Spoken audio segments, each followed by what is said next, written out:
உங்களுக்கு சொல்லாத ஒரு ரகசியத்தை சொல்றேன் கேட்டுங்க. இந்த டைம்ல இங்க வரவே கூடாது. பக்கத்துல தான் ஒரு திருடன் குகை இருக்கு. நம்ம ஆளுங்க எல்லாம் களவாணித்தனம் பண்ணிட்டு எல்லாரும் அங்கதான் வந்து ஸ்டே. ஆமாண்டா சொல்றது நானும் கேள்விப்பட்டுக்கிறேன். இங்க ஒரு குகை ஒரு கிணறு இருக்குமா. அந்த கிணத்துல வந்து இப்ப கிடையாது, நம்ம தாத்தா காலத்துல அந்த காலத்துல வந்து திருடனுங்க வந்து ஒரு கூட்டமா நின்று திருடின்னு வந்து அந்த குகையில இருப்பாங்களாம். அந்த இடத்துல தான் வந்து திருடின நகையெல்லாம் பதுக்கி வச்சிருப்பாங்கன்னு ஒரு கதையா நாங்க சின்ன குழந்தைல இருக்கும்போது சொல்லுவாங்க. அந்த இடமாடா இது? கதை இல்லைண்ணா, அதுதான் உண்மை. அந்த இடமா இது? இதோ பக்கத்துல அந்த இடத்துக்கு கூட்டாது.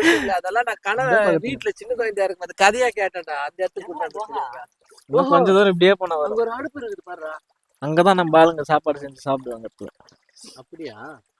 அடுத்த நகரில் பெரிய கொள்ளைக்கு ஏற்பாடு செய்திருக்கிறேன். புறப்பட வேண்டும். அண்டா கா கசம், அபுக்கா ஹுக்கம், திறந்தடு சீசே.